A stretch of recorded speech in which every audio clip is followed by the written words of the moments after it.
How to Manifest with the Moon, part two of a three-part series. Today, we're going to talk about the next 3 steps in harnessing the energy of the moon and creating the life of your dreams.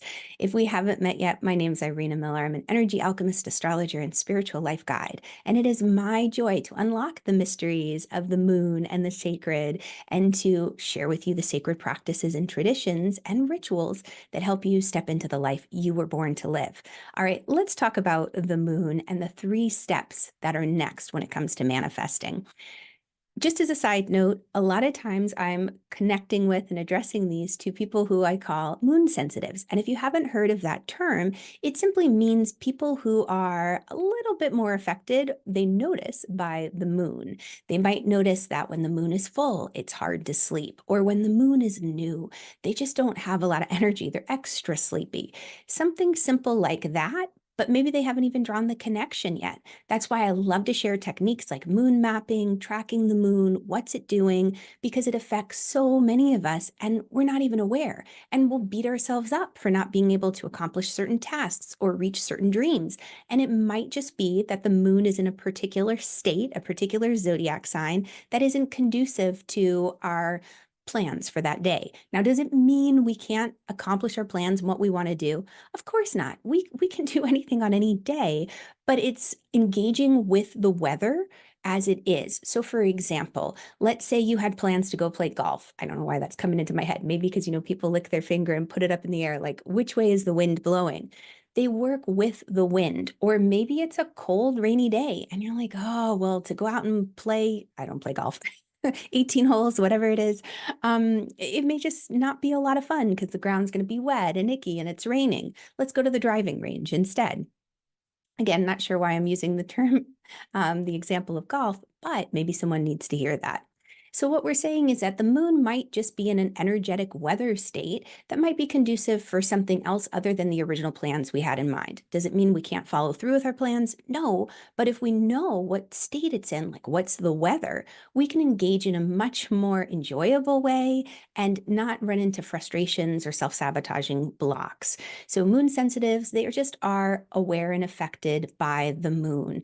Just like the moon affects the tides of the ocean, we are made up mainly of water, so the moon can affect us too, our moods, our emotions, and our intuition. So let's jump into this. The 3 next steps when it comes to manifesting and co-creating with the moon.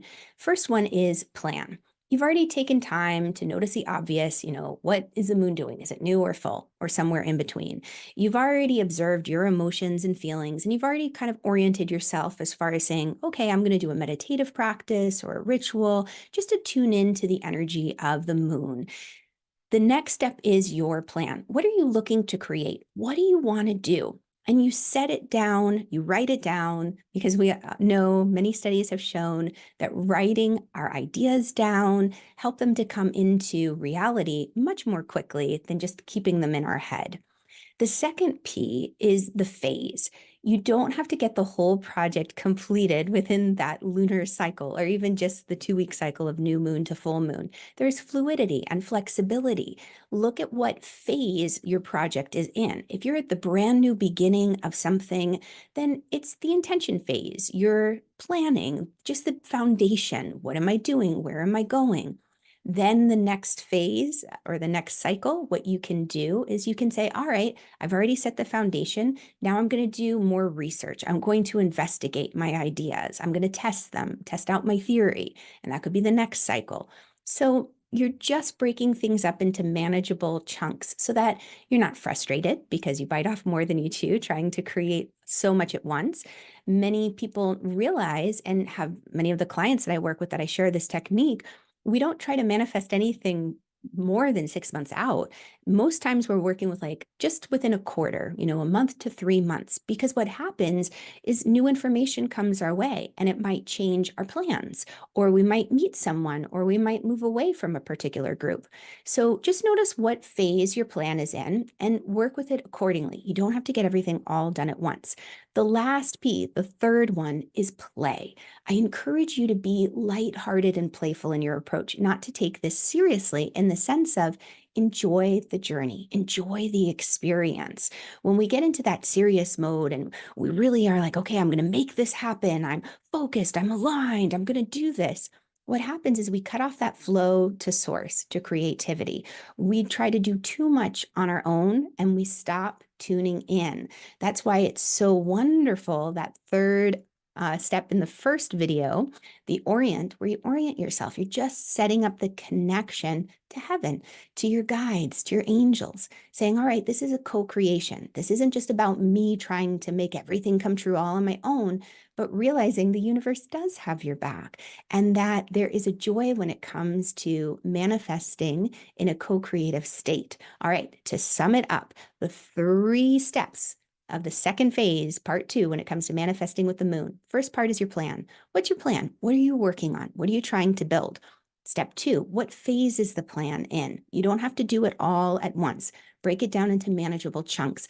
And third part, that final P, is play. Bring a playful, lighthearted approach because it keeps you connected to awe and wonder, which continues to strengthen your connection to source, to divine inspiration and guidance. And that is a key piece to bringing into reality your dreams. All right, if this has brought up more questions and answers, then definitely let's continue the conversation. Click the link around this video, drop me a moon emoji if you would like to know more about manifesting with the moon. I'd love to share more with you. And then finally, if this has been helpful to you, please do share it with a friend to lift their day and give them some extra insight of the moon and how it can help them on their journey. All right, I'll catch you back here next week. Lots of love. Bye, guys.